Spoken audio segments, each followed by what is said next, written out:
Colegio de Especialistas en Medicina Familiar y Comunitaria nace por la necesidad de tener representatividad en atención primaria de salud. Vemos al individuo como un todo. Fui portador del COVID-19 y gracias a los señores profesionales, los señores médicos, estuvieron, muy pendientes de mí. Vinieron, a visitarme en mi hogar, estaban pendientes de mí, casi pasando un día estaban viniendo muy preocupados por mi salud. Entonces ellos me colaboraron, estaban pendientes de mí. Yo estoy muy agradecido con los doctores, con las doctoras. Analizar las determinantes de la salud y realizar las modificaciones en estilos y modos de vida por la salud de la población, con los menores costos posibles y cobertura más amplia. Desarrollamos en cada uno de los componentes del sistema, sean administrativos, operativos y gestión, promoción y prevención, para todos los ciclos de vida en cualquiera de los escenarios de la enfermedad. Lo que ha venido a visitar a mi pobre, porque nosotros hemos sido enfermos, más que todo mi esposo estaba poco tiempo enfermo. Dios le pague. Primero a Dios, después doctores, que siempre de nosotros ha venido a cuidado, ha sido siguiendo día por día, mes por mes, dando remedios, pastillas, haya o no haya, Dios le pague Dios le pague doctores, Dios le pague. Es así que podemos ser curativos, apoyar en la rehabilitación y mantener el cuidado paliativo cuando no haya otra mejor opción, sin olvidar a la familia y a la comunidad. Esta acción en particular logra empoderar a la población con su médico de familia y que las organizaciones comunales, barriales, etc., busquen en nosotros una guía para realizar trabajos encaminados a mejorar la salud. Inmediatamente estaba ahí todo, estaba ahí la ambulancia, estaba ahí los cuidados, ya digo, hasta me tuvieron que llevar personalmente, no siquiera me mandaron así, váyase y punto, personalmente. Enfermeras, todo eso han cuidado a nosotros, Dios le pague, Dios me agradezco bastantísimo, con todo mi corazón, con todo mi fe, hasta ahora estoy teniendo a mi esposo. De forma individual, cada uno de los pacientes atendidos genera empatía con su médico de familia, médico de cabecera, médico para el alma y el cuerpo. Debido a las múltiples situaciones que afronta un médico de familia, la especialidad es quizás una de las más flexibles y eclécticas y su desarrollo está moldeado por las necesidades y características de la familia. Nos han ayudado en el centro de salud con los talleres hace 2 años. Las primeras veces que estábamos yendo nos motivaron. También nos ayudaron después con el huerto ecológico que sembramos. Y una de las cosas que nos enseñaron a hacer el biol, nos enseñaron a hacer la alimentación para la planta, para no poner cosas químicas, sino todo orgánico. En esta pandemia que hubo, de que nos ayudaron, nos enseñaron, yo ya sembré un poco un terrenito que tengo por acá arriba. Yo les agradezco mucho a todos y a cada una de las personas que están aptos para ayudarme y que nos han ayudado, y espero que siempre estés en esa predisposición. En este contexto se encuentra implícita la cultura, el sistema de salud, las instituciones y particularidades del paciente y su entorno, el conocimiento mutuo que se construye a lo largo del tiempo entre paciente y su médico. Genera un vínculo de confianza y respeto que construye una de las herramientas diagnósticas y terapéuticas más potentes que utiliza la medicina familiar. La posibilidad de seguir durante muchos años a un paciente hace que se conozcan sus preferencias, valores, creencias y características individuales, así como la dinámica familiar. Genera un vínculo de confianza y respeto que construye una de las herramientas diagnósticas y terapéuticas más potentes que utiliza la medicina familiar.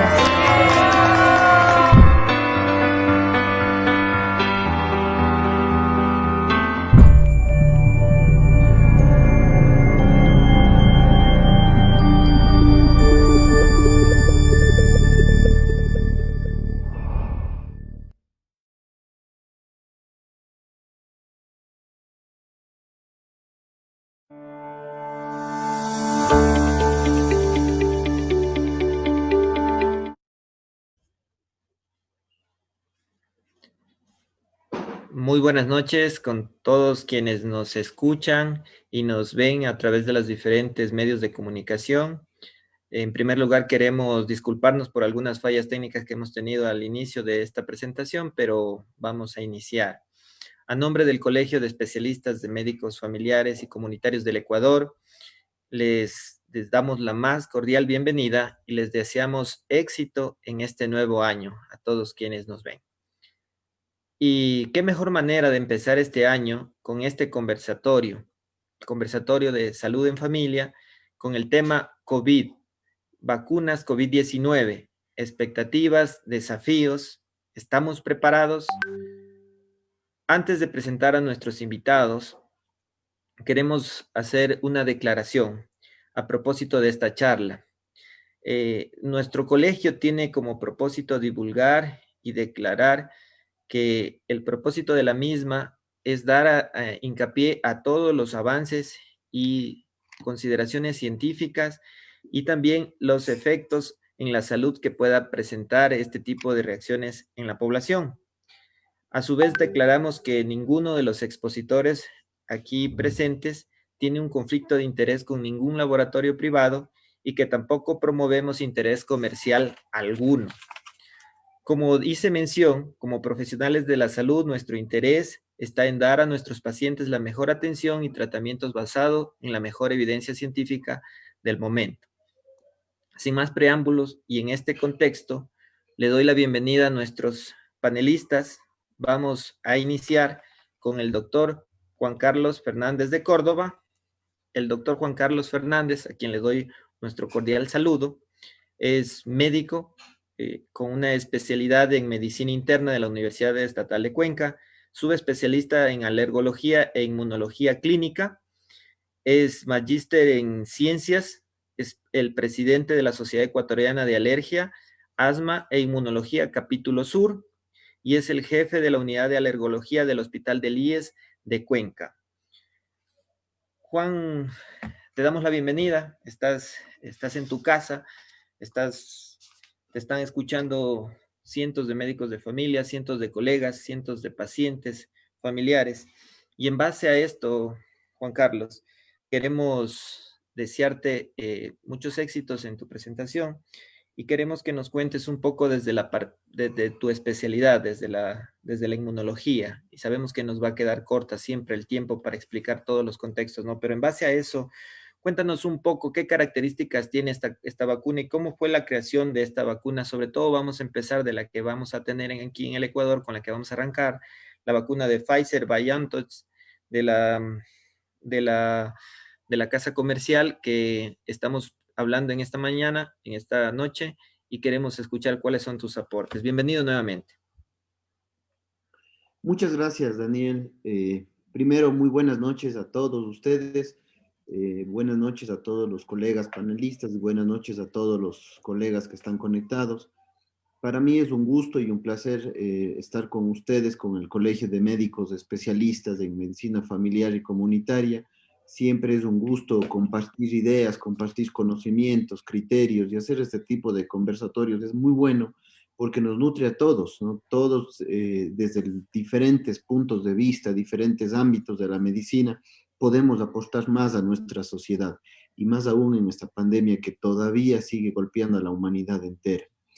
Para ir entrando en el tema y ya en lo que se refiere a las vacunas para responder la pregunta desde el punto de vista inmunológico, me gustaría decir de que las vacunas no son nuevas, ¿no? Las vacunas, este criterio, este método, esta herramienta que tenemos en salud, en medicina, la vacunación no es nueva, ya desde los años 1700 y pico ya empezaron a ver las primeras vacunaciones, y lo cual ha creado un hito en la historia de la medicina porque ha llegado a curar enfermedades. En lo que se refiere a la respuesta inmunológica, las vacunas, rápidamente quiero hacer una introducción en el que existen varias clasificaciones. Unas de ellas es un tipo de respuesta activa y otro un tipo de respuesta pasiva. La activa es la que yo, ser humano, produzco las defensas que quiero producir, y la pasiva es cuando me pasan las defensas.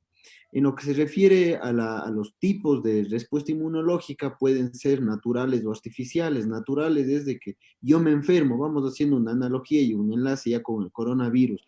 Yo me enfermo de este virus, de este coronavirus, y ya produzco algunas defensas. En cambio, las defensas artificiales son las producidas por las vacunas. Y esto es lo que nosotros estamos queriendo ver con las vacunaciones para el coronavirus. Crear unas defensas activas y artificiales. Dentro del punto de vista de tipos de vacunas, hay muchos. Hay las atenuadas, las inactivas, las de toxoides, de subunidades, de ADN, de ARN, etcétera. Y la de Pfizer específicamente es un tipo de ARN. ¿Qué es esto? ¿Qué es el ARN mensajero? ¿No? Todos acordémonos que este virus conocemos muy bien de que es un virus de tipo ARN, que es decir, que tiene un ácido ribonucleico y que no es nada más que una secuencia de ribosomas, de fosfatos y especialmente de bases nitrogenadas, que en el ARN conocemos que es la adenina, la guanina, la citosina y el uracilo. El momento que, gracias a los chinos, ¿no? Esto es el descubrimiento de los chinos, ellos secuenciaron por en la forma en la que se llegó a esto. Muchas gracias, Juan. Regreso un minuto contigo. A continuación, estimados amigos, vamos a presentarles al doctor Rodrigo Enríquez. Nuestro siguiente invitado es doctor en medicina y cirugía. Él estudió en la Universidad Central del Ecuador. Él es especialista en medicina familiar en la Pontificia Universidad Católica del Ecuador. Tiene un masterado en la Universidad de Glasgow y es docente e investigador de la Universidad de las Américas del Ecuador. Te doy la bienvenida, Rodrigo. Estás nuevamente con tus colegas, te escuchamos con mucha atención. Y como siempre conversamos muchas veces cuando hemos sido docentes, cuando estamos con la gente de pregrado, decimos que en las fases de investigación científica la primera y la más básica de todas es la observación. Y quedándome con ese primer paso de la observación científica, Rodrigo, ¿cómo ves tú la percepción de la vacuna en la población? Si es aceptada, es rechazada, ¿y cuál sería el motivo de la una u otra respuestas a la misma? Nuevamente te escuchamos, Rodrigo.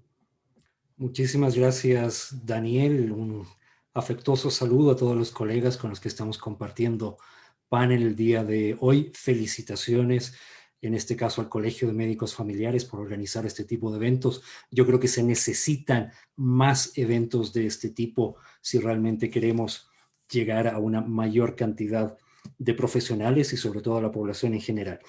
Es válido decir en este momento que en general la aceptación es bastante buena. Hay varias encuestas que se han hecho en diferentes países respecto a si las personas estarían dispuestas o no a vacunarse en diferentes escenarios. Se han hecho encuestas en países como España, en donde se le pregunta a la población si es que estuviera disponible en este momento la vacuna, ¿usted aceptaría recibirla? Y estamos hablando de que cerca del 67% de la población en esta encuesta española dieron una respuesta positiva. Datos muy parecidos los tenemos también en otros estudios. Hay una encuesta realizada en Estados Unidos y de hecho está corriendo permanentemente en un portal web de Medscape. El grado de aceptación es 76% en esa encuesta. Hay otra encuesta realizada hace pocas semanas en Chile, especialmente en la capital, en Santiago de Chile, y el 72% de los encuestados respondían afirmativamente que estarían dispuestos a vacunarse. Y solamente el 13% decían que no se vacunarían en ninguna circunstancia. Esto significa que si tenemos este porcentaje de aceptación y realmente logramos llegar a las coberturas esperadas en algún momento, podríamos alcanzar probablemente un 60-70% de la población vacunada o inmunizada sin mayor resistencia. Esto significa también que no debemos descuidarnos de ese porcentaje de personas que tienen resistencia a vacunarse. Recordemos que hay movimientos antivacunas que no son algo nuevo. En Estados Unidos, por ejemplo, los movimientos antivacunas existen desde 1880, cuando se lanzó una ley de vacunación obligatoria, y desde allí empezaron ya algunos movimientos a opinar en contra, y en este caso han tenido mayor espacio de difusión justamente por la explosión de tecnologías que nos permiten comunicarnos, como por ejemplo las redes sociales. En este sentido, yo quisiera recalcar que si somos capaces de tener una comunicación clara, una comunicación asertiva respecto a los beneficios potenciales de vacunarnos versus los riesgos de vacunarnos, yo creo que sí podemos ir venciendo resistencias. Y también podremos ir venciendo resistencias con respecto a la aceptación de posibles vacunas que lleguen contra COVID-19 conforme empecemos a documentar y a difundir los resultados de las diferentes campañas de inmunización en los diferentes países. Hay un porcentaje de la población que dice, yo no me vacunaría ahora, pero probablemente más tarde sí.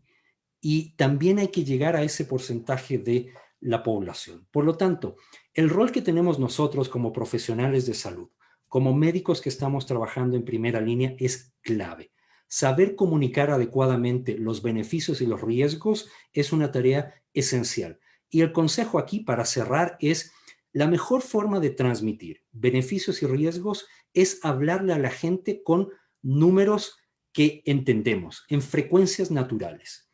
Evitemos utilizar porcentajes, evitemos utilizar decimales y tratemos de hablar más bien de frecuencias naturales.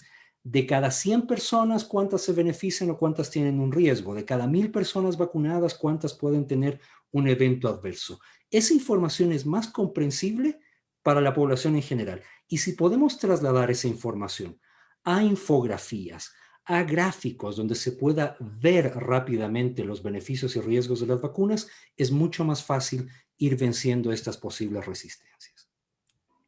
Gracias, Rodrigo. Me quedo con lo que mencionas al final. Creo que es nuestro papel en primer nivel de atención trabajar en lo que nos dices. Y a propósito, para quienes nos están viendo en vivo, vamos a hacer una encuesta precisamente con todos los que están conectados para ver cuántas personas de disponer ya la vacuna, como dijo Rodrigo, se están dispuestas a vacunarse. Lo estamos pasando con nuestra gente de tecnología. Gracias, Rodrigo. Regreso contigo en 5 minutos. Ahora voy a darle la bienvenida a Juan Carlos Espín.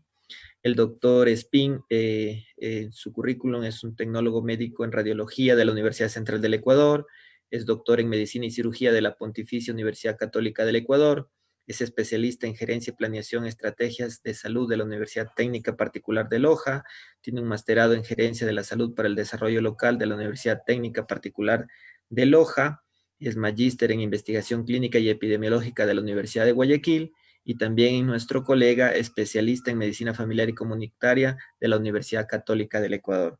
Juan Carlos, te doy la bienvenida, estás entre amigos y en base a eso, precisamente como médico familiar y como epidemiólogo que eres, ¿cuál crees tú que es el rol del médico de familia, del primer nivel de atención para informar y educar a la población? Con lo que nos quedamos con Rodrigo, que te antecedió en la palabra. Nuevamente, bienvenido. Buenas noches con todos. Un gusto para mí compartir con tan destacados colegas, compartir mesa con ustedes y todos los médicos profesionales de la salud y posiblemente personas de la comunidad que nos están viendo a través de este medio. Bueno, en relación a tu pregunta, es importante destacar que ya lo había dicho Juan Carlos al inicio, esto de las vacunas viene desde hace mucho tiempo, desde más o menos 1700, cuando el doctor Edwin Jenner empieza a hacer una investigación metodológica con las vacunas para la viruela a través de inyectar de las pústulas de la vaca a niños sanos y ver el seguimiento de que estos niños no eran infectados por esta variolización. Entonces, desde ahí ya tenemos antecedentes de que la vacuna se ha ido implementando.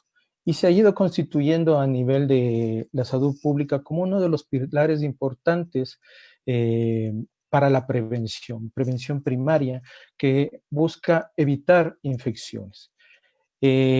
Nosotros ya tenemos un gran historial de muchas vacunas que se han implementado a nivel del mundo y en nuestro país, y se han prevenido muchas infecciones a través de las vacunas.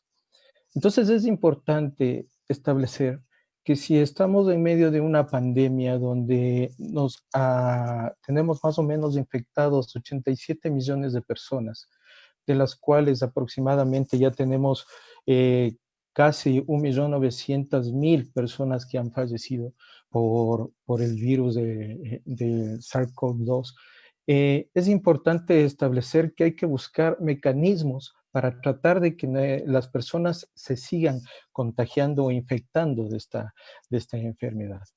Es así que en Ecuador también no somos extraños a esto, y nosotros ya estamos aproximadamente alrededor de 216.000 infectados. De ellos tenemos que aclarar que casi han fallecido 14.000 personas por el virus. Y esto hace de ver que a veces nuestros sistemas de salud son vulnerables, porque el virus ha colapsado los sistemas de salud. Entonces, la vacuna es una buena alternativa para prevenir que nuestra comunidad, que nuestra población se siga infectando por este virus. Se trata de implementar una vacuna que viene de Pfizer. Hay que estar claros que es una vacuna que ya está en fase 3. Y para ser lanzada al público en general tuvo que ser aprobada por una autorización de utilización emergente, que se lo hizo en Estados Unidos. Y esto ha permitido que ya se lance masivamente la vacuna en la población de Estados Unidos. Esta vacuna es la que posiblemente venga a nuestro país, y con niveles de seguridad y eficacia que en la evidencia se ha visto que son altos, que pueden alcanzar hasta un 95%. Entonces es importante que nosotros como personal sanitario lleguemos a la comunidad con esta propuesta. Nosotros lo que tenemos que indicar a nuestra población es que es una vacuna segura, es una vacuna de alta eficacia y que va a proteger a nuestra población, y que es importante que la población se sume a esta campaña de vacunación. Posiblemente puede ser ahora la vacuna Pfizer. Ya estamos viendo que hay de otras farmacéuticas que están siendo aprobadas. AstraZeneca en el Reino Unido también tiene su aprobación emergente, y hay otras tecnologías en vacunas que se pueden implementar y que pueden ir llegando a nuestro país y que nos pueden aportar mucho con esto. Entonces, para terminar, diciendo que es importante, nosotros como profesionales de salud comuniquemos esta idea para que la comunidad se beneficie de esta vacuna. Gracias, Juan, por tu apreciación, y gracias a todos los panelistas en esta primera ronda por respetar el tiempo que fue asignado para ustedes. También tenemos muchas personas que nos siguen y que no son médicos, y en base a los datos que nos dio Juan, a esta pequeña remembranza de lo que es las cifras oficiales de COVID en el Ecuador, porque tenemos otras cifras también de fallecidos que después lo podemos conversar. Retorno con Juan Carlos Fernández de Córdoba, y ahora tenemos también en este escenario, en esta conversación, estas variantes. Para los que somos médicos sabemos que esto pasa con los virus mutan, Juan Carlos, y en base a esto, ¿no es cierto?, ¿existe alguna evidencia de que esta variante causa una enfermedad más grave? Sabemos que no es así, más bien que sí, quizás aumentó ese grado de transmisibilidad. Y en base a esto, queríamos preguntarte, la vacuna de Pfizer, que es la que estamos en este caso hablando, y sobre todo para los que recién se conectan y nos están viendo en vivo, es la primera vacuna que se va a aplicar en el Ecuador. Esta cubre estas cepas existentes actualmente, estas variantes, y para que se llegue a una eficacia que el laboratorio lo considera, ¿cuántas dosis se recomiendan? ¿Cuál es ese intervalo que se necesita? Dejo contigo, Juan. Gracias por la pregunta. Bien, yo pienso que la carta de presentación, ¿no?, que tiene la vacuna de Pfizer en este caso y también Moderna, ¿no?, es dónde se está aplicando. Por favor, se está aplicando en el Reino Unido, en Europa, en Estados Unidos. Entonces, yo creo que esa es una carta de presentación poderosa para saber ante qué estamos hablando, ¿no? No es cualquier cosa que se esté aplicando y que ellos permitan que se aplique así. Basado en eso y basado en que especialmente Europa, Reino Unido, estamos ya hablando de muchas mutaciones de esta nueva cepa y cosas así, está ya demostrado desde el punto de vista científico, inmunológico, genético, de secuenciación, que sí hay cambios. Sabemos que el RNA es muy inestable y siempre va a estar cambiando, pero no ha llegado todavía estos cambios a modificar la estructura de la proteína. Entonces, ¿cómo vamos a entender esto? ¿Qué es lo que hace? El momento que se inyecta la vacuna, ingresa, como decíamos, la secuencia del RNA mensajero, es captado por las células mediante la captación celular de las células dendríticas especialmente, y se monta una respuesta inmunológica a nivel del citoplasma. Ojo, cuidado con tener miedo también de que va a causar una alteración a nivel nuclear y molecular. No. ¿Por qué? Porque los que van a actuar aquí son los ribosomas y el aparato de Golgi, que son citoplasmáticos. Son los que van a producir esto de que en la universidad hablábamos del dogma central de la biología molecular, que es la transcripción, traducción, proteína, y se va a traducir en una proteína que va a ser la proteína S, ¿no?, que es lo que, secuencia del genoma, que es lo que se está inyectando, y la cual va a manifestarse o a salirse, digamos así, del citoplasma. ¿Para qué? Para que se inicie una respuesta inmunológica. Y ahora sí, empieza la respuesta inmunológica de dos vías: una respuesta inmunológica innata y una respuesta inmunológica adaptativa, tal cual como si estuviera ingresando el virus. Claro que sí, con la diferencia de que cuando ingresa el virus, se monta una respuesta inmunológica innata y adaptativa hacia todas las proteínas del virus. Nosotros estamos iniciando, o la vacuna está iniciando, hacia una sola proteína. Ahí es donde quedan en algunos foros de inmunología la pregunta, bueno, ¿y esta es la buena? ¿Esta es la proteína buena? La respuesta parece ser que sí. No existe todavía una respuesta clara, pero parece ser que sí, en el que se monta una respuesta ante la proteína S, la proteína Spike, y empieza la respuesta innata y adaptativa a funcionar. Dentro de la adaptativa, acordémonos que son dos líneas o dos vías de respuesta, que es una respuesta celular mediante los linfocitos T y una respuesta humoral mediante las inmunoglobulinas. Por lo tanto, la proteína Spike, que es la importante aquí, lo que se ha visto es que sí existen ciertas variantes en la secuencia genómica de la proteína Spike. La más importante, esta llamada B117, que es la que se secuenció en el Reino Unido, que no ha cambiado la estructura como tal de la proteína. Por lo tanto, la proteína, digamos, la vacuna de Pfizer, la de Moderna y todas las otras vacunas que están todas dirigidas ante esta proteína, que es la Spike, van a funcionar. Al menos hasta ahora no hay un reporte de que no funciona.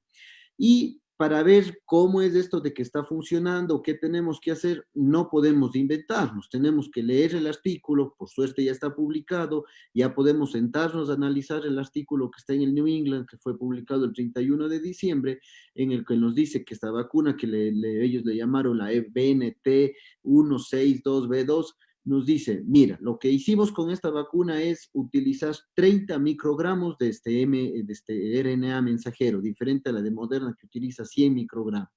Y basado en las fases 1 y 2, especialmente en las fases de utilización en animales, en ratones, se vio de que con dos fases se puede montar esta respuesta inmunológica de una forma segura y fuerte. Por lo tanto, lo que se recomienda son 2 inyecciones. En el día 1 la primera, y en el día 21 la segunda.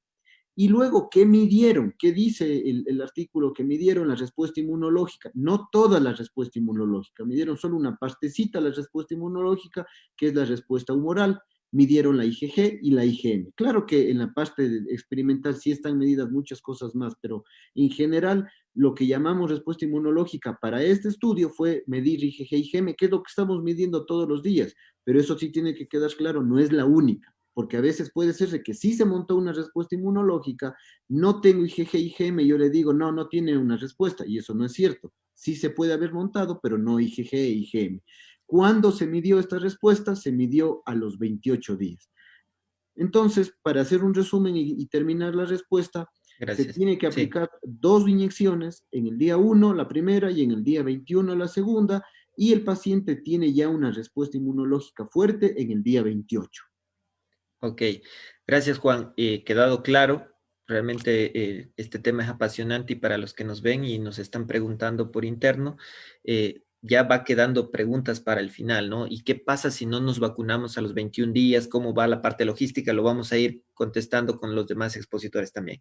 Y a propósito de lo que mencionó Juan, Rodrigo, nuevamente tu atención está con todos nosotros. ¿Cuáles son las fases de vacunación de lo que se conoce en nuestro país para COVID-19? ¿Cómo ves tú el cronograma de vacunación? ¿Has tenido acceso a eso como investigador? ¿Sabes algo de eso? ¿Qué nos puedes comentar? Perfecto. Bueno, lo primero que hay que aclarar aquí es, los países tienen que definir cuál es el objetivo o los objetivos que quieren lograr con sus campañas de inmunización contra COVID-19. Y aquí hay dos grandes objetivos. El primer objetivo es reducir la mortalidad por COVID-19 en la población y el segundo objetivo, que pasa a ser un objetivo secundario, es reducir el riesgo de transmisión del SARS-CoV-2 en la población.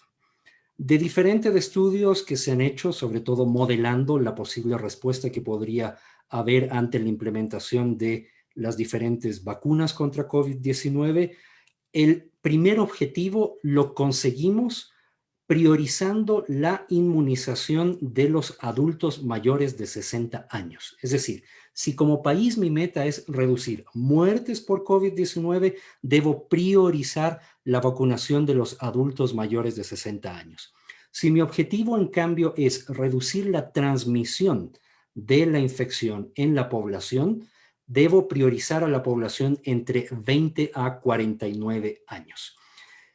Como el número de dosis que hay en este momento disponibles para suministro a la población mundial es limitado, todos los países tienen que montar estrategias de priorización y Ecuador está incluido. La otra cosa que hay que decir aquí antes de hablar ya de las fases es que el país en este momento es parte de una iniciativa multinacional de negociación de un pool de vacunas.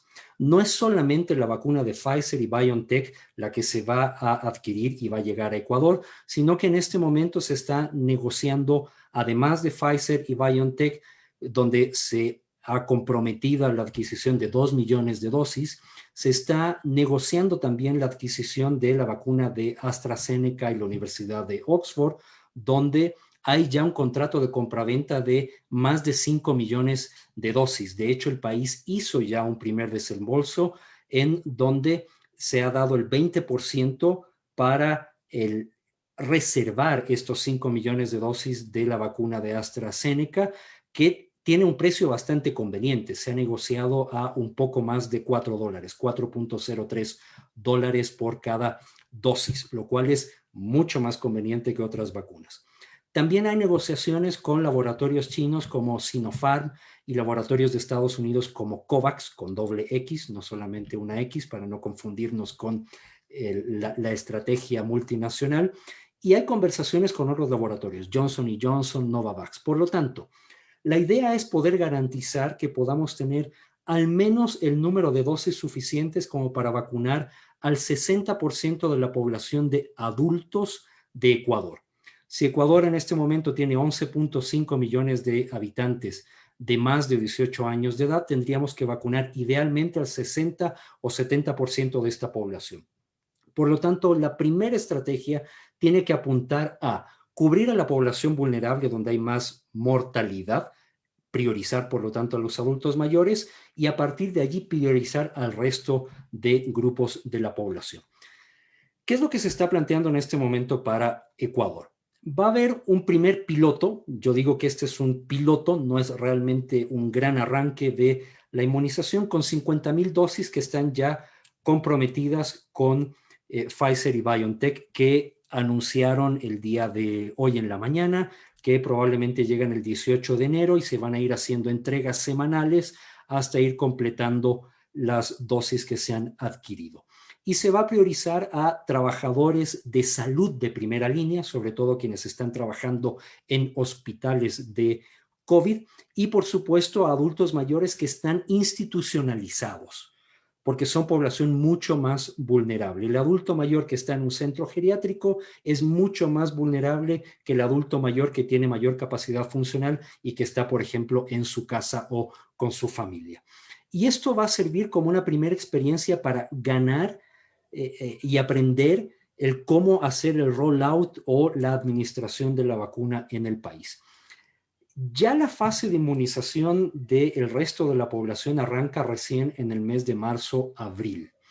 Y aquí se va a priorizar sobre todo a personal de salud que ya va a ser vacunado de manera masiva, fuerzas del orden, bomberos, funcionarios de recolección de basura y otros sectores estratégicos. Y recién cuando se complete esto, pasarían a vacunarse el resto de la población de personas mayores de 19 años. Para cerrar, si es que el país es capaz de administrar estas 30,000 dosis al día, como se había anunciado por parte del Ministerio de Salud, eso significa que nos va a tomar al menos 1 año a 1 año y medio completar la vacunación de toda la población que debería recibir la vacuna. Por lo tanto, hay que ser pacientes y hay que mantener todas las medidas de higiene y de protección, porque no veremos realmente un gran efecto de las campañas de vacunación, sino posiblemente hacia finales de este año o inicios del próximo año. Gracias, Rodrigo. Me debes un minuto, No te preocupes. pero te lo aceptamos porque introdujiste perfectamente lo que Juan Carlos nos va a hablar ahora. Juan Carlos Espín, te voy a dejar con esas fases que habló un poco Rodrigo, ¿no es cierto? ¿Cuáles son estas fases? ¿Cómo se está planificando ya dentro de nuestro país? ¿Con quiénes arrancamos para la gente que no trabaja en salud y que nos están viendo? ¿Cómo vamos a empezar? Un poco nos habló Rodrigo. ¿Qué nos tienes que contar tú, Juan Carlos? Bueno, creo que Rodrigo lo explicó muy bien y era importante abordar los objetivos que tiene este plan de vacunación contra el COVID que se va a implementar en nuestro país. De hecho, sí, las fases que bien lo ha dicho Rodrigo, establece 3 fases. La primera, la fase 0, o que es la de pilotaje, que en unos pocos días ya se debe dar inicio, debe llegar ya las primeras vacunas, que son unas 50,000 dosis, y estas 50,000 dosis abarcará para 25,000 personas. ¿Por qué? Porque recordemos que son 2 dosis que hay que poner por cada persona. Entonces, aquí los que van a ser vacunados o merecedores de esta vacuna a ser el personal que está en primera línea. Todos los que van a estar en hospitales centinelas, los profesionales y el personal de salud que trabajan en estos hospitales. Y la otra, lo que bien dijo Rodrigo, la población cautiva, toda su población geriátrica y también, obviamente, el personal encargado de los cuidados de estos adultos mayores, que son generalmente los que llevan el virus a estas instituciones. La segunda fase ya viene más directa, viene en marzo, y ya lo había explicado bien Rodrigo. Este ya es para todo personal de salud, viene personal que esté en primera línea, lo que es policías, militares, bomberos, personal de sectores estratégicos que requieren la vacuna, y poblaciones mayores de 18 años. Y la tercera fase ya es la vacuna que vendrá ya para toda la población que falta vacunarse. Muy bien lo dijo Rodrigo, se espera una vacunación del 60%, que en buenos términos para cubrir todo este porcentaje estaríamos hablando campañas exhaustivas de más de un año.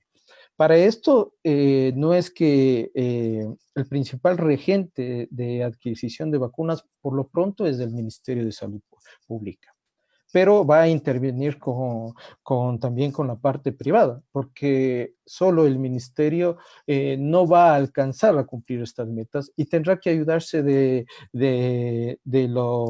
la red complementaria, que ellos también a través de sus hospitales, de sus centros, ayudarán con esta campaña de vacunación para cumplir esta enorme meta que son 30,000 dosis 30,000 dosis diarias, ¿no? Hay que establecer que también la logística de las vacunas, sobre todo las primeras de Pfizer, son requerimientos especiales de mantención de la cadena de frío. Y para eso nosotros como sistema de salud tenemos que prepararnos para tratar de dar estabilidad a esta vacuna para que no se pierda el efecto que se requiere de la misma. Entonces, para eso, los mismos laboratorios se encargarán de proveernos con la logística necesaria para nosotros poner los sitios de acopio en donde van a ser los vacunatorios para que llegue a la población y se pueda vacunar.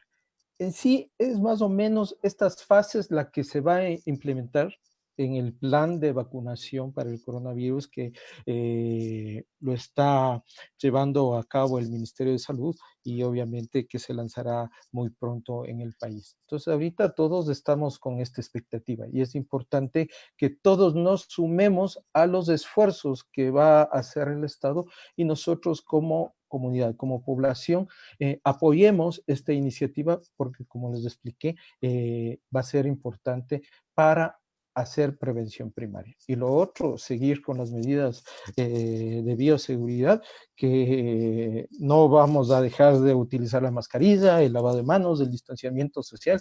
Eso vamos a seguir por un buen tiempo y lo vamos a tener que seguir enfatizando y educando a la población para evitar que sigamos contagiándonos. Gracias, Juan. Y me quedo con tus palabras porque diste respuesta al propósito de esta charla.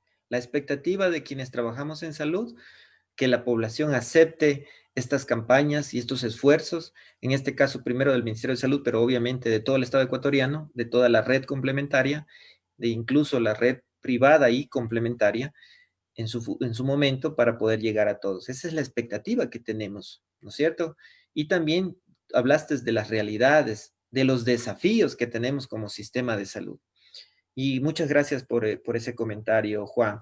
Ahora regreso con Juan Carlos Fernández y queríamos preguntarte, Juan, porque sabemos que además de inmunólogo eres clínico, tú que trabajas también en la atención de pacientes, se habla de efectos adversos de la vacuna. ¿Cuáles serían esos posibles efectos?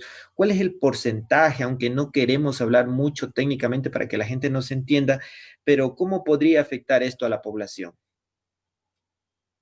Bien, gracias por la pregunta. Es importante conocer de que todas las vacunas, desde la historia de las vacunas, han tenido efectos adversos. Cuando yo me siento con mis pacientes, yo como alergólogo, inmunólogo, y me siento con los pacientes a hablar de alergias, cualquier alergia en general, les digo, un vaso de leche a un paciente que tiene alergia, un camarón a un paciente que tiene alergia le puede matar, no se diga un medicamento, no se diga una vacuna que se inyecta. Entonces, sí, como médicos tenemos que estar conscientes de que todo lo que se ingresa al cuerpo puede producir una reacción adversa. La buena noticia es de que en el mundo entero y como más o menos un promedio se ha visto que la vacunación en general puede producir reacciones adversas leves, moderadas y graves, y que las graves pueden ser de 1 en 1 millón. Parece ser que la vacuna del coronavirus no es de 1 en 1.000.000, sino es un poquito menos, ¿no? Porque sí se están viendo con más frecuencia efectos colaterales. Sin embargo, hasta el día de hoy no está reportada de forma seria en ninguna de las entidades de control, en la FDA, en la EMA, en COFEPRIS en México, etcétera. No están reportados eventos tan graves, sino por ahí contados con las manos de los dedos, 4, 5, 6 efectos graves, pero ya en cientos, en miles de pacientes que ya están vacunados. Por lo tanto, el primer mensaje para llevar a casa es no asustarse. La vacuna es una vacuna que puede dar efectos colaterales, sí, pero no hay que asustarse porque todos son manejables. Por lo tanto, la recomendación sí sería de que nunca se ponga una vacuna, al menos de este tipo, y que estamos en este proyecto nuevo, sin que esté un médico al lado, y siempre que el médico esté preparado para afrontar cualquier evento adverso que puede suceder. También es importante analizar los diferentes tipos de reacciones que pueden haber. Y conocemos que existen dos grandes tipos, las que son inmunológicas y las que son no mediadas por el sistema inmunológico, y que son las más frecuentes y las más inocuas, por suerte, que son inmediatas y que son las que les conocemos con los reflejos vagovagales o los síncopes, ¿no? Que son fáciles de diferenciar de una respuesta alérgica. ¿Por qué? Porque el paciente que hace un reflejo vagovagal va a ser el paciente que presenta diaforesis, se pone sudoroso, le da náuseas, le da vómito, se pone pálido, le da bradicardia y tal vez se desmaya. Todo lo contrario a una reacción alérgica. En el paciente que hace una reacción alérgica no va a tener diaforesis, tal vez náuseas, tal vez vómito, pero no palidez, sino más bien va a presentar un eritema generalizado que puede llegar a una urticaria, un angiodema, y le va a dar taquicardia. Entonces, como clínicos, como médicos clínicos, sí podemos diagnosticar rápidamente si la reacción se trata de una reacción alérgica o más bien si fue un reflejo vagovagal que es inocuo, que no va a pasar nada, que con un manejo de vía aérea sencillo va el paciente a mejorar. Ahora, también puede producirse una respuesta de tipo alérgica, ya de verdad una respuesta alérgica, y que puede llegar a una anafilaxia. ¿Cuándo se ha visto esto? En pacientes que tienen alergia al componente del vehículo de la vacuna, que es el famoso polietilenglicol. Yo les había hablado hace un momento que la tecnología que se utiliza, estas nanopartículas lipídicas, tiene implícito un componente que se llama polietilenglicol, y que aunque es bajísima la frecuencia de alergias, existe alergias al polietilenglicol. Por lo tanto, un paciente que tiene alergia al polietilenglicol puede presentar una reacción, incluso puede llegar a ser anafiláctica. ¿Qué dicen los europeos? ¿Qué dicen la gente en Estados Unidos? Quienes no se van a vacunar por seguridad. Y dicen ellos, los pacientes que llevan un EpiPen. Ahora, yo les explico qué es esto de los que llevan un EpiPen. El EpiPen es la epinefrina. El tratamiento de la anafilaxia es la epinefrina. En Estados Unidos y en Europa está un poquito más controlado, de que todo paciente que tiene anafilaxia tiene que llevar, a manera de una pluma, de un esfero, de un bolígrafo, un EpiPen en su bolsillo.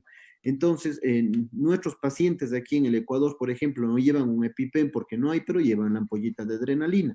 Pero no es tan conocido esto. Entonces, ¿cuáles son los que no se deberían vacunar por efectos colaterales que pueda haber sin el previo análisis de un médico alergólogo? Son los que tienen una anafilaxia diagnosticada por un alergólogo y que tengan adrenalina.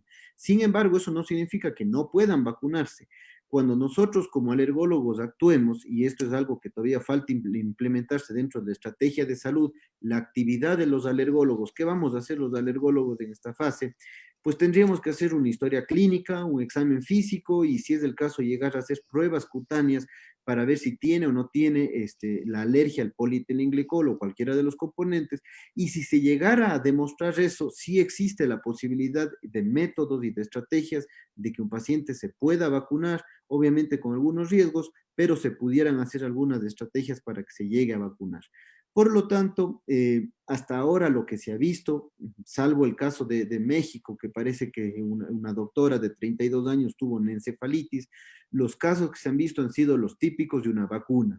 Casos menores en donde se presentan cefalea, fiebre, dolor en el lugar de la aplicación, tal vez astenia, hiporexia, y no pasa de eso. Sí se van a presentar, hay que ser serios en esto, sí se van a presentar eventos adversos, pero que van a ser manejables. Obviamente siempre tiene que estar un médico junto al paciente y el seguimiento tiene que ser por algunos días. Gracias, Juan. Y qué bueno que topaste este tema porque de antemano ya tienes el auditorio de esta exposición de los médicos de primer nivel, que vamos a estar al frente también en la vacunación y que después te comprometeremos quizás en una charla solo para hablar de esto. Voy a regresar contigo, Rodrigo, y como ha sido muy claro, muy didáctico en esta noche cuando hemos hablado de la parte de números y fuiste claro también que es feo a veces hablar de porcentajes, pero lamentablemente la epidemiología es así. ¿Cuál crees tú que sería la repercusión? Ya hablamos del impacto de la vacunación de COVID-19, de todo lo que nos ha explicado Juan Carlos. ¿Cuál sería el impacto real en la población? Lo mencionaste tú en tu parte anterior, pero te dejo nuevamente para que amplíes esto. Perfecto. Gracias, Daniel. Y te voy a devolver los minutos que te robé dándote una respuesta muy directa y muy concreta. Hay un estudio muy bonito de modelo matemático publicado por investigadores de la Universidad de Boulder en Colorado y de Harvard, en donde ellos comparan el efecto tanto en mortalidad como en reducción del número de infecciones dependiendo de a qué grupo poblacional vacunas y qué porcentaje de ese grupo poblacional vacunaste. Y hay dos respuestas muy interesantes.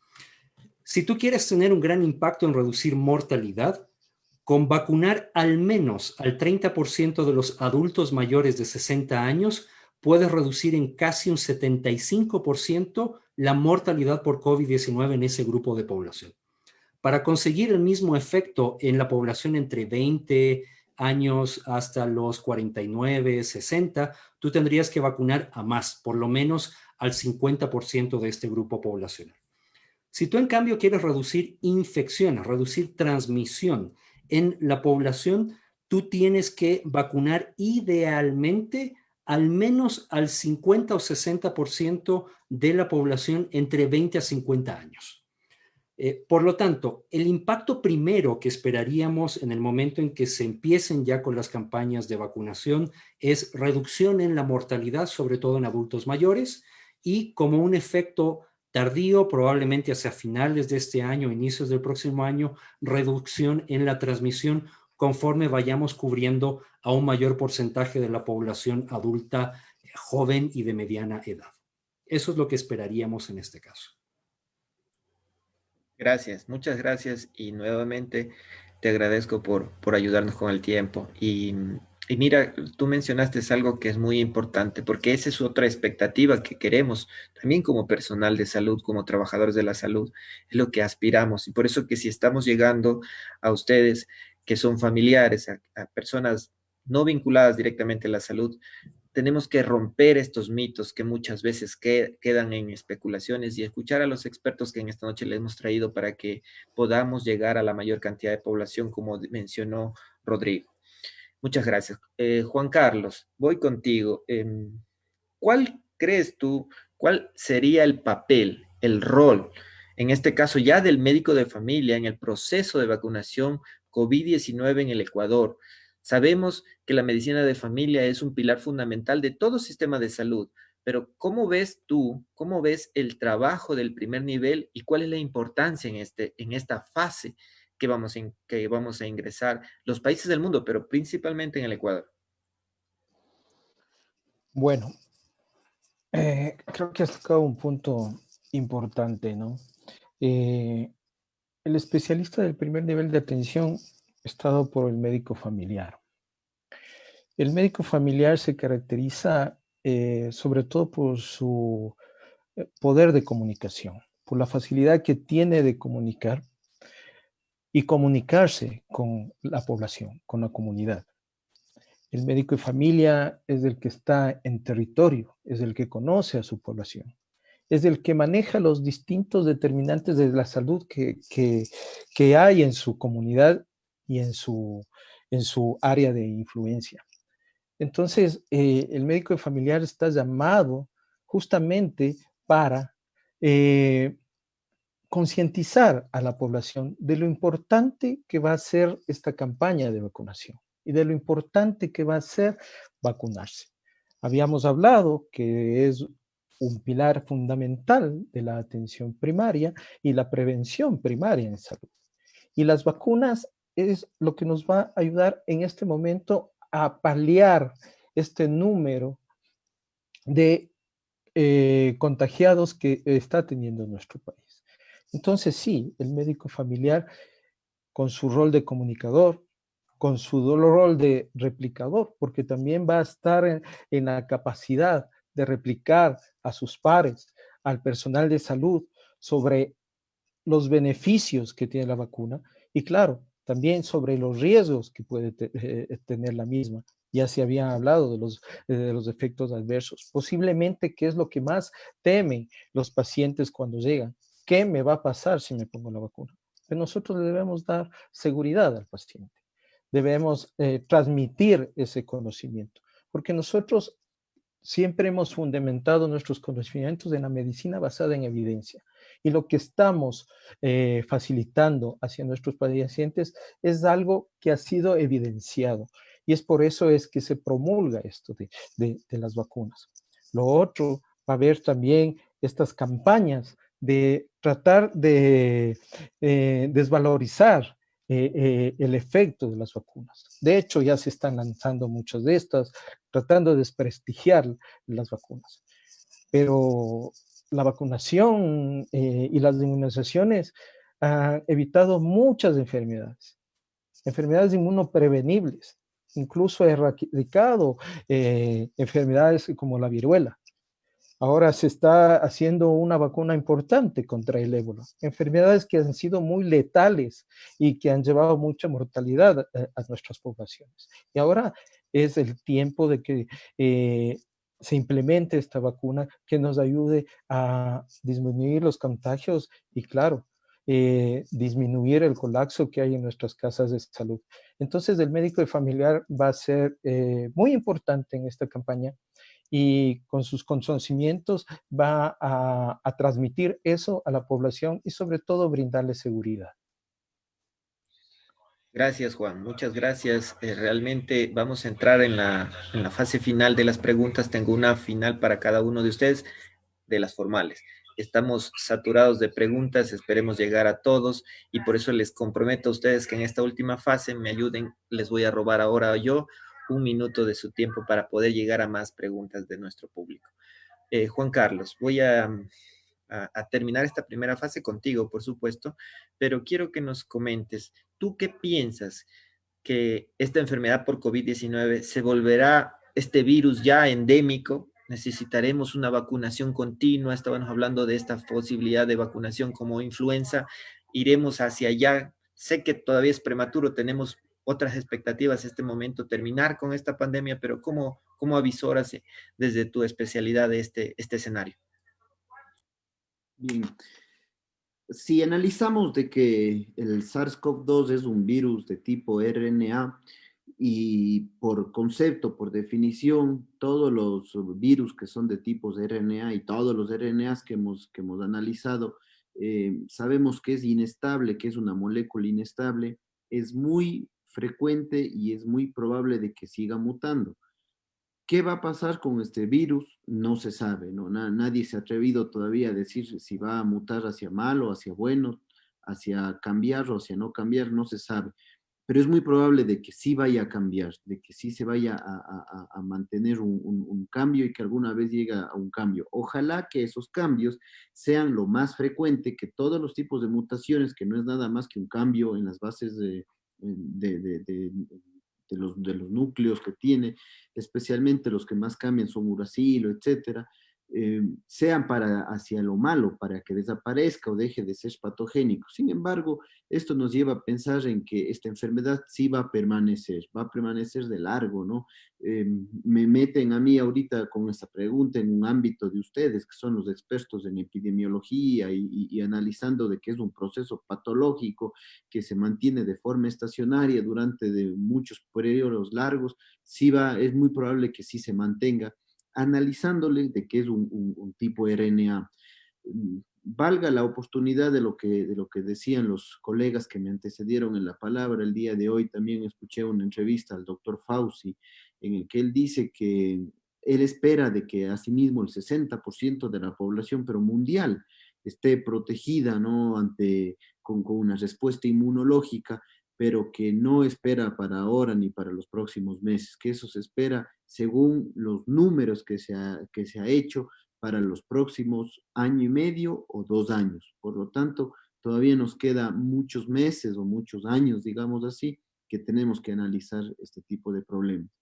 Gracias a Dios, la maquinaria científica mundial se despertó y todos los laboratorios de investigadores de verdad y serios del mundo entero se unieron y están estudiando desde el punto de vista biológico, molecular y genético al virus. Se ha logrado hacer en tan poquito tiempo algo que antes tomaba años, ¿no?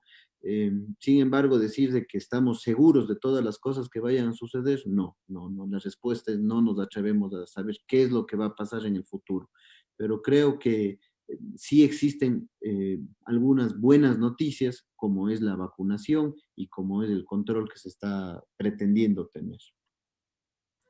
Muchas gracias. Gracias por esas conclusiones que seguramente todas las personas que nos escuchan y nos ven van a tranquilizarles tus palabras. Rodrigo, me quedo con la pregunta para ti, como investigador, como persona vinculada a la ciencia y epidemiólogo, ¿cómo valoras el estudio de, vamos a decirlo acá para no entrar nuevamente en estas minucias de virus, ARN y las particulares de cada laboratorio, pero de la famosa vacuna china, ¿no es cierto?, que se piensa ejecutar en el país? ¿Qué es lo que nos puedes comentar para las personas que nos escuchan? Bien, hay en realidad hay varias vacunas que en este momento se están desarrollando en China por diferentes institutos de investigación. La vacuna que causó noticia porque se piensa reclutar a 5,000 voluntarios en Ecuador es una vacuna que se está desarrollando en conjunto entre una compañía llamada Anhui, Zhifei y la Academia China de Ciencias Médicas. Y en este momento ellos están ya desde diciembre reclutando a personas para el ensayo clínico de fase 3, que es el ensayo previo a solicitar autorizaciones de comercialización y de ingreso en los países, que se espera que va a reclutar más o menos a 29-30,000 personas. Yo creo que si es que las autoridades reguladoras del país, en este caso el ARCSA, quien es la autoridad que debe dar la autorización para ensayos clínicos, es lo suficientemente seria en revisar los protocolos, quienes participen podrían estar lo suficientemente seguros de que se va a realizar en condiciones lo suficientemente controladas para que no tengamos que lamentar graves eventos adversos. Desde el punto de vista científico me parece muy valioso porque Ecuador lamentablemente durante muchos años ha estado fuera del circuito de realización de ensayos clínicos en general. Y más bien países como Perú, Colombia han tomado el liderazgo en este aspecto, así que yo sí creo que es una gran oportunidad para volver a entrar a realizar ensayos clínicos que tenemos que hacer. No nos podemos quedar atrás si queremos reducir nuestra dependencia tecnológica y empezar a hacer ciencia con nuestra población, para nuestra población. Es muy valioso empezar a hacer este tipo de ensayos en la población ecuatoriana. Gracias. Y siempre somos críticos, ¿no? Cuando estamos en las facultades, cuando salimos y decimos que queremos investigar. Y cuando tenemos la oportunidad, como lo mencionas, a veces hay resistencia, incluso de los propios gremios. Y me quedo con tus conclusiones. Muchas gracias. Juan Carlos Espín, a ti parece que escogimos las preguntas picantes, te dejamos las expectativas, los desafíos, y por ahí hay una especie de incertidumbre. ¿Cuál crees tú que es esa expectativa, ese seguimiento que nosotros como médicos de familia, con personal de primer nivel, por supuesto, no solo somos nosotros, somos todo el equipo de salud, se tiene que hacer al seguimiento de esta población que ya fue, hablando que cuando se complete la inmunización? ¿Qué crees que nos depara? Bueno, lo pondríamos desde unos 2 puntos, ¿no? Primero, el seguimiento temprano que se le debe hacer a la persona que ha sido vacunada. Hay que establecer que para que la vacuna que va a ser implementada ha establecido que algunos grupos, porque todavía no se ha hecho ningún estudio sobre ellos, no van a ser merecedores de esta vacuna, como son las personas embarazadas, como son las de personas que tienen algún problema de inmunocompromiso o que están recibiendo una terapia para cáncer, personas que tienen problemas para la coagulación, ¿no?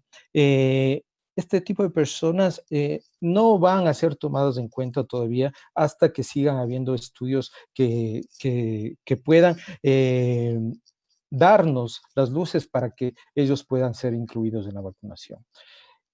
En este sentido, nosotros tenemos que, como personal de salud, hacer seguimiento a los efectos adversos que son atribuibles, supuestamente atribuibles a la vacuna o a las inmunizaciones. Se les conoce como los ESAVIS, que muy bien ya lo habló Juan Carlos sobre los efectos adversos que puede producir estas vacunas.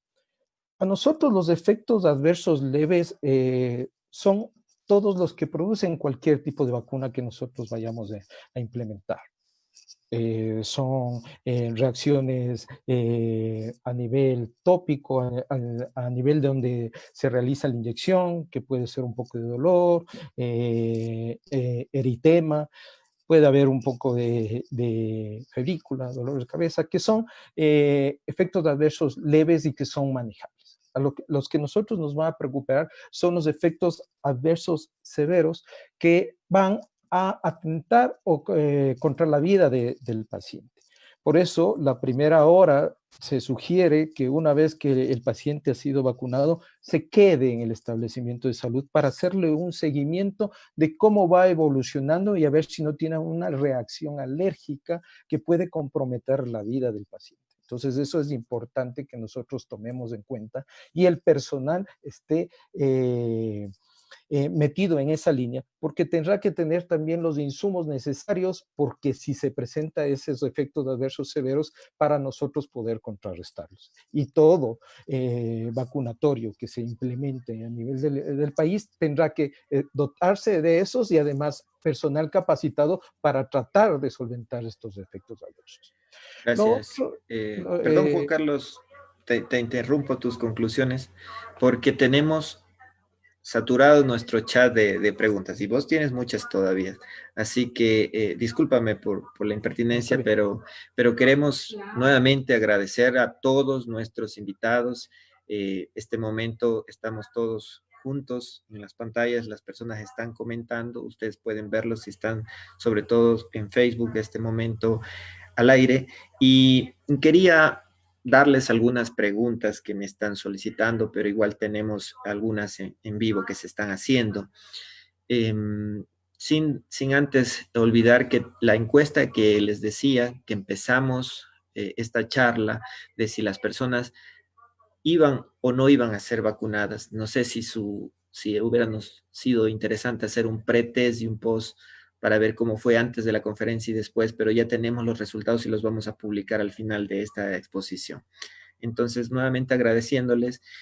Tengo una bueno, tengo algunas, pero voy a hacerte una, Juan Carlos Fernández. ¿Qué pasa con las personas que ya cursaron COVID? Tu tocayo este momento habló un poquito que como estrategia el Ecuador al inicio no va a vacunar. ¿Está documentado, está evidenciado? ¿Qué dice la evidencia al respecto? ¿Debemos vacunar o no debemos vacunar?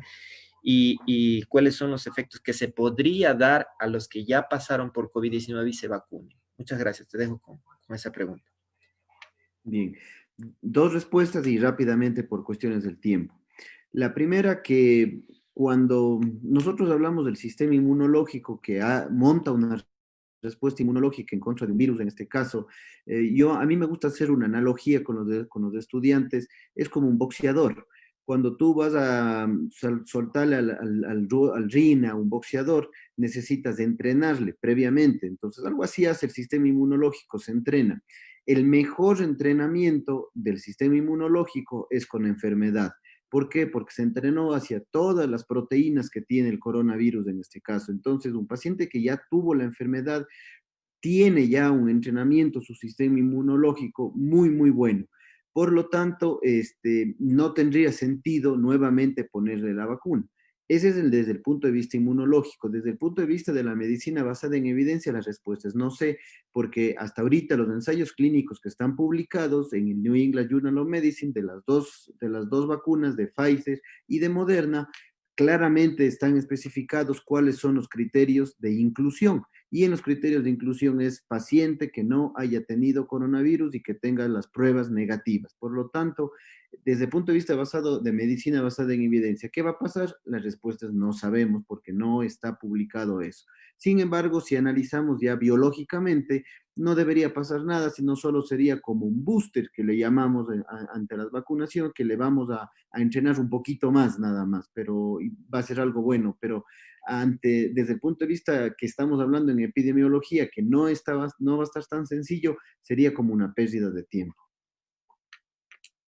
Muchas gracias. Y efectivamente, tú mencionaste y tocaste algo que lo estamos viendo en el día a día. Los que estamos atendiendo este tipo de pacientes hemos ido aprendiendo con el paso de la pandemia, ¿no? Y efectivamente a veces la evidencia se queda corta por ser una enfermedad nueva y eso lo entendemos y esperamos que hayamos aclarado esa duda.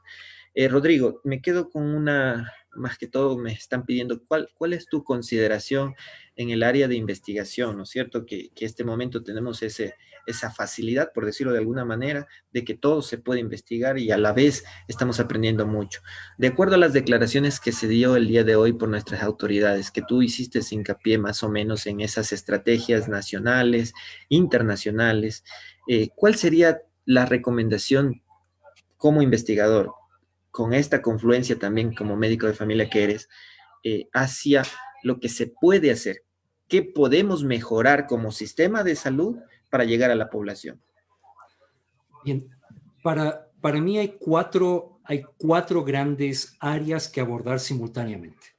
En primer lugar está el cómo mejorar las estrategias de comunicación de las medidas de higiene y prevención para reducir la transmisión a nivel de la población. Es decir, necesitamos investigar cuáles son las mejores estrategias de comunicación para generar cambios de conducta que mejoren la prevención.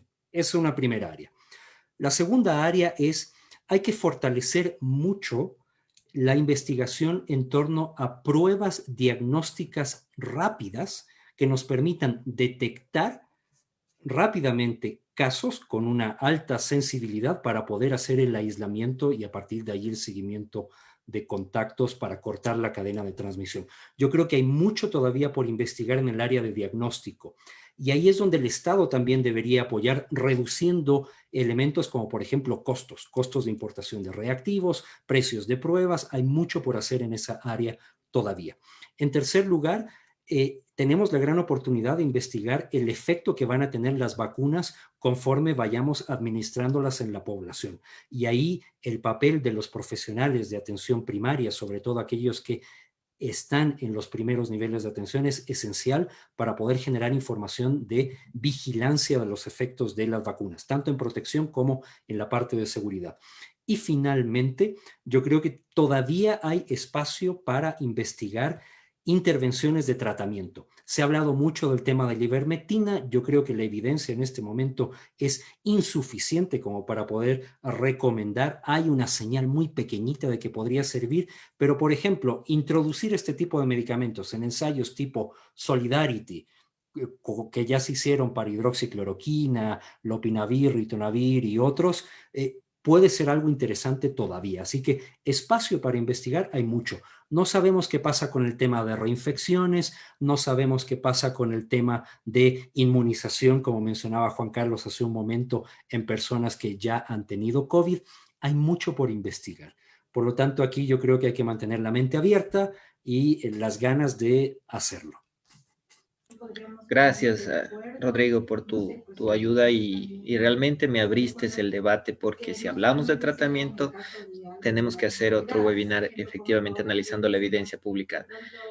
Termino contigo, Juan Carlos. Realmente les pido disculpas a todos ustedes y a los que nos están viendo porque tenemos centenares de preguntas. Y quiero que concluyas, Juan, como te interrumpí la última vez. ¿Cuál es tu percepción, no es cierto? Tú eres el reflejo de lo que hacemos, atención primaria. Las personas que te están escuchando, ¿cuáles son esas conclusiones a las que querías llegar en tu intervención anterior y qué recomendación nos das para todos los que estamos trabajando en el primer nivel? Antes de dejarte, Juan Carlos Fernández, Rodrigo, Juan Carlos Espín, les agradecemos infinitamente de parte de la directiva. Los que están viéndonos, se van a publicar los resultados y ahí vamos a ver todavía cuál es la expectativa que tenemos para la vacuna. Y les comprometo a cada uno de ustedes en una próxima ocasión para poder seguir hablando de esto. Gracias, Juan Carlos, te dejamos contigo. Bueno, nosotros en el primer nivel de atención debemos hacernos fuertes en lo que es la promoción y la prevención. Definitivamente debemos sacar a luces nuestra fortaleza de comunicadores para llegar con las mejores expectativas a la población en general, brindándoles seguridad. La vacuna es una de ellas. Vacunarse va a ser muy importante y que la población tome conciencia de esto, de que es uno de los pasos que nos van a ayudar a tratar de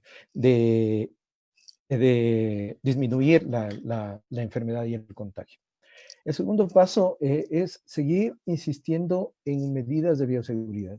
No por el hecho de que llegó la vacuna, nosotros nos podemos relajar. Tenemos que seguir con el uso de mascarillas, tenemos que seguir con el distanciamiento social, tenemos que seguir con el lavado de manos. Es importante evitar las reuniones, ¿sí? Las aglomeraciones, porque ahí es donde nos contagiamos. Y nosotros debemos hacer énfasis día a día en nuestras salas de espera con nuestros pacientes para que sigan tomando esas recomendaciones y las sigan acatando. La pandemia ya llegó para cambiarnos los estilos de vida. Lastimosamente, nos tocó aprender de esta manera. Pero si nosotros no tomamos conciencia con esto que ha sido básico en tratar de prevenir enfermarnos, vamos a seguir teniendo salas de hospitales llenos, unidades de cuidados intensivos colapsados. Entonces es momento de que la población también colabore y nosotros como personal de salud hacer hincapié en esto, ¿sí? Esa sería la mejor forma de que nosotros como personal de salud podamos llegar a la comunidad. Lastimosamente, medicamentos terapéuticos que puedan contrarrestar al virus no se han encontrado.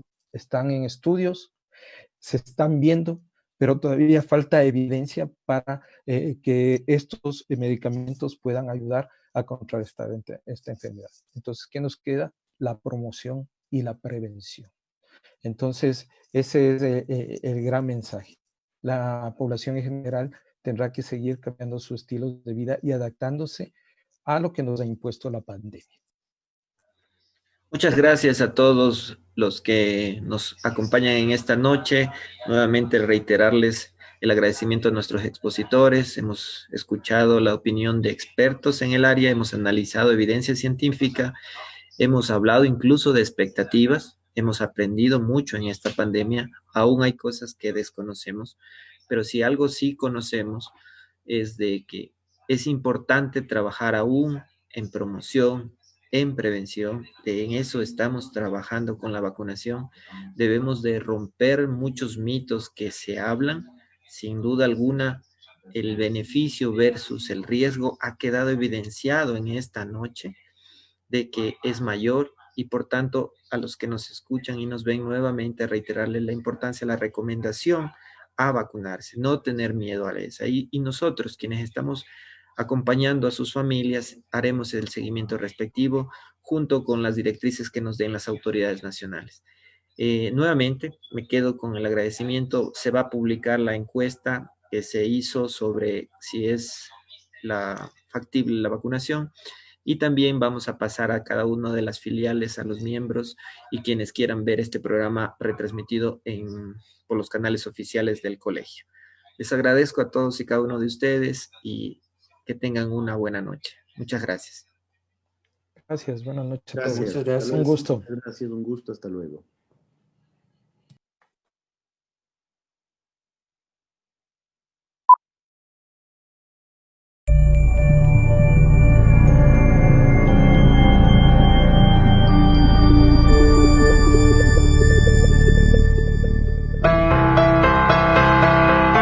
El Colegio de Especialistas en Medicina Familiar y Comunitaria nace por la necesidad de tener representatividad en atención primaria de salud. Vemos al individuo como un todo. Fui portador del COVID-19 y gracias a los señores profesionales, los señores médicos, estuvieron, muy pendientes de mí. Vinieron, a visitarme en mi hogar, estaban pendientes de mí, casi pasando un día estaban viniendo muy preocupados por mi salud. Entonces ellos me colaboraron, estaban pendientes de mí. Yo estoy muy agradecido con los doctores, con las doctoras. Analizar las determinantes de la salud y realizar las modificaciones en estilos y modos de vida por la salud de la población, con los menores costos posibles y cobertura más amplia. Desarrollamos en cada uno de los componentes del sistema, sean administrativos, operativos y gestión, promoción y prevención, para todos los ciclos de vida en cualquiera de los escenarios de la enfermedad. Lo que ha venido a visitar a mi pobre, porque nosotros hemos sido enfermos, más que todo mi esposo estaba poco tiempo enfermo. Dios le pague. Primero a Dios, después doctores, que siempre de nosotros ha venido a cuidado, ha sido siguiendo día por día, mes por mes, dando remedios, pastillas, haya o no haya, Dios le pague Dios le pague doctores, Dios le pague. Es así que podemos ser curativos, apoyar en la rehabilitación y mantener el cuidado paliativo cuando no haya otra mejor opción, sin olvidar a la familia y a la comunidad. Esta acción en particular logra empoderar a la población con su médico de familia y que las organizaciones comunales, barriales, etc., busquen en nosotros una guía para realizar trabajos encaminados a mejorar la salud. Inmediatamente estaba ahí todo. Estaba ahí la ambulancia, estaba ahí los cuidados, ya digo, hasta me tuvieron que llevar personalmente, no siquiera me mandaron así, váyase y punto, personalmente. Enfermeras, todo eso han cuidado a nosotros, Dios le pague, Dios me agradezco bastantísimo, con todo mi corazón, con todo mi fe, hasta ahora estoy teniendo a mi esposo. De forma individual, cada uno de los pacientes atendidos genera empatía con su médico de familia, médico de cabecera, médico para el alma y el cuerpo. Debido a las múltiples situaciones que afronta un médico de familia, la especialidad es quizás una de las más flexibles y eclécticas, y su desarrollo está moldeado por las necesidades y características de la familia. Nos han ayudado en el centro de salud con los talleres hace 2 años. Las primeras veces que estábamos yendo nos motivaron. También nos ayudaron después con el huerto ecológico que sembramos. Y una de las cosas que nos enseñaron a hacer el biol, nos enseñaron a hacer la alimentación para la planta, para no poner cosas químicas, sino todo orgánico. En esta pandemia que hubo, de que nos ayudaron, nos enseñaron. Yo ya sembré un poco un terrenito que tengo por acá arriba. Yo les agradezco mucho a todos y a cada una de las personas que están aptos para ayudarme y que nos han ayudado, y espero que siempre estés en esta predisposición. En este contexto, se encuentra implícita la cultura, el sistema de salud, las instituciones y particularidades del paciente y su entorno, el conocimiento mutuo que se construye a lo largo del tiempo entre paciente y su médico. Genera un vínculo de confianza y respeto que construye una de las herramientas diagnósticas y terapéuticas más potentes que utiliza la medicina familiar. La posibilidad de seguir durante muchos años a un paciente hace que se conozcan sus preferencias, valores, creencias y características individuales, así como la dinámica familiar. Genera un vínculo de confianza y respeto que construye una de las herramientas diagnósticas y terapéuticas más potentes que utiliza la medicina familiar.